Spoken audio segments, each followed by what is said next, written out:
अप्रकाशो अप्रवृत्तश्च प्रमादो मोह एव च तमस्येतानि जायन्ते विवृद्धे कुरु नंदन। तो आज भगवत गीता के 14वें अध्याय का 13वां श्लोक है और आज डिस्कशन होगा तमोगुण के लक्षण। पिछले श्लोक में कृष्ण ने अर्जुन को रजोगुण की जब प्रधानता होती है तो उस समय इंद्रियों में लोभ आदि दोष उत्पन्न होते हैं। तो अर्जुन ने सोचा कि अरे, जब लोभ और दोष रजोगुण में होते हैं तो तमोगुण में क्या होता होगा। तब भगवान ने बताया कि जब तमोगुण में वृद्धि हो जाती है तो हे कुरुपुत्र, अंधेरा, जड़ता, प्रमत्ता तथा मोह का प्राकट्य होता है। तो ये 4 चीजें भगवान ने बताई। अप्रकाशो प्रवृत्तश्च प्रमादो मोह एव च।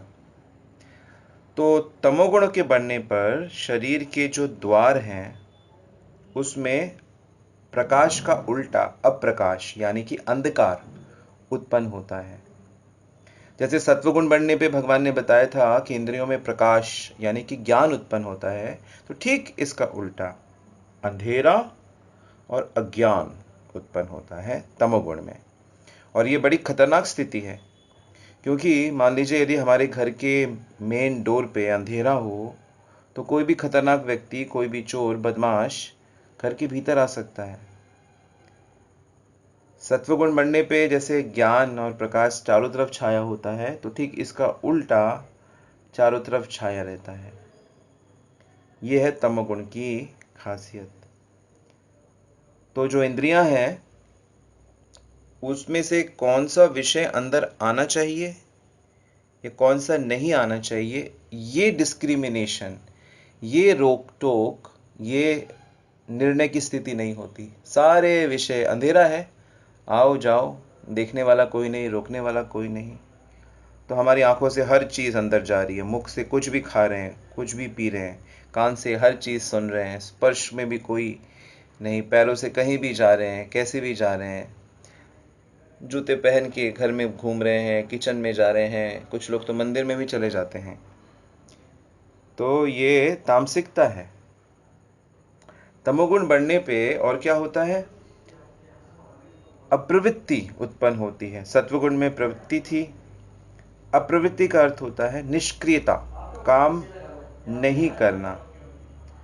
तो जैसे भगवान ने पहले बताया था कि जब इंद्रियों में प्रवृत्ति रहती है तो क्रियाशीलता उत्पन्न होती है, और यहाँ पे श्री कृष्ण कह रहे हैं कि तमोगुण के बढ़ने पर इंद्रियों में रजोगुण की क्रियाशीलता ना होकर निष्क्रियता उत्पन्न होती है। तो ये स्थिति बहुत ही खतरनाक है। यद्यपि रजोगुण के बढ़ने पर हमारी जो इंद्रियां हैं उसके द्वारों में सत्वगुण का प्रकाश तो नहीं होता, लेकिन रजोगुण में तमोगुण का अंधकार भी नहीं होता।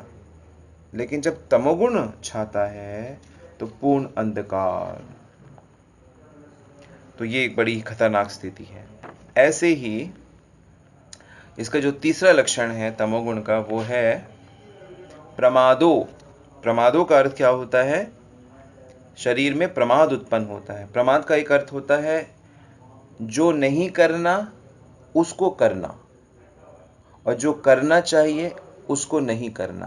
तो ये भी एक तरह का प्रमाद, ये भी इसका अर्थ होता है।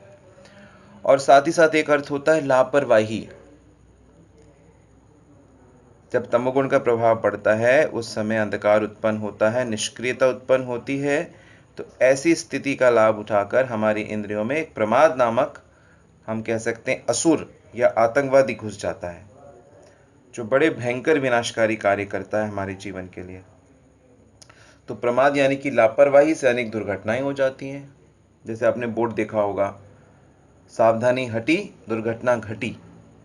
तो लापरवाह जो व्यक्ति होता है उसकी ज़िंदगी उल्ट पुल्ट हो जाती है। अक्सर ऐसे लोग जेल में पहुंच जाते हैं या अस्पताल के भयंकर आईसीयू में पहुंच जाते हैं। लापरवाही से ड्राइविंग, लापरवाही से व्यवहार, लापरवाही से एक्शन। उदाहरण बार बार आता है मणिग्रीव का, नल कुबेर का।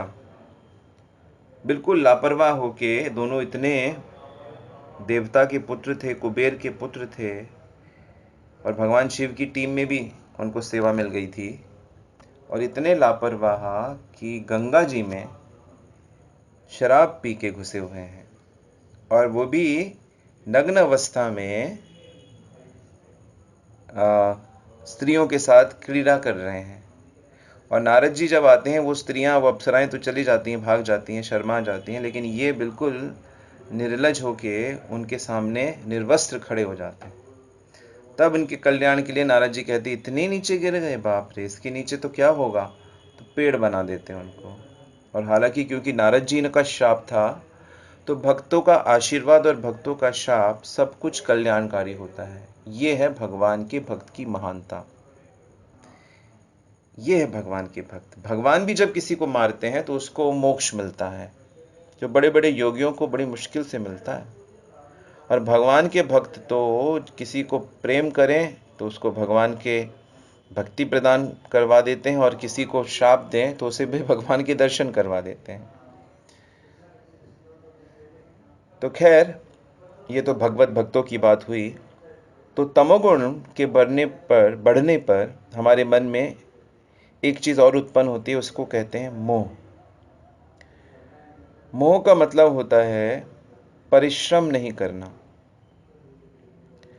तो श्री कृष्ण कहते हैं कि जहां पे प्रकाश नहीं है वहां ज्ञान नहीं है, वहां तमोगुणी व्यक्ति किसी नियम में बंधकर नहीं कार्य कर सकता। तमोगुण के जो लोग होते हैं, वो उनको एक अजीब प्रकार की फ्रीडम चाहिए कि वो सोए रहे, वो कुछ उनको हर चीज में तकलीफ होती है। उनको कुछ कहा जाएगा कि आप करो तो कहेंगे बाद में करेंगे। अगर घर वाले बुलाते हैं, कहेंगे रुको 5 मिनट रुको, आते हैं, 2 मिनट रुक जाओ, ठंड रखो थोड़ी, आज करे सो काल कर, काल करे सो परसों, इतनी जल्दी क्या है जब बाकी बचा है परसों। तो उनका फिलॉसफी कुछ इस तरह का होता है। तो विनाश, हर चीज विनाश। इसीलिए जो तमोगुण है उसको कंट्रोल करने के लिए परम वैष्णव भगवान शिव की सेवा है। भगवान शिव ही तमोगुण व्यक्तियों को ठीक करते हैं, उनको दंड भी देते हैं, उनको आशीर्वाद भी देते हैं, इनाम भी देते हैं।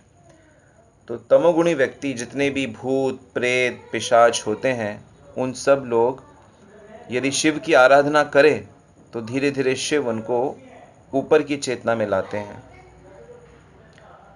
तो ये है तमोगुण, इससे सारे दोष उत्पन्न होते हैं। और सत्वगुण का विकास करने से, रजोगुण का विकास करने से इससे बच सकते हैं। तो शुभकामना के साथ आज यहीं रुकते हैं। हरे कृष्ण।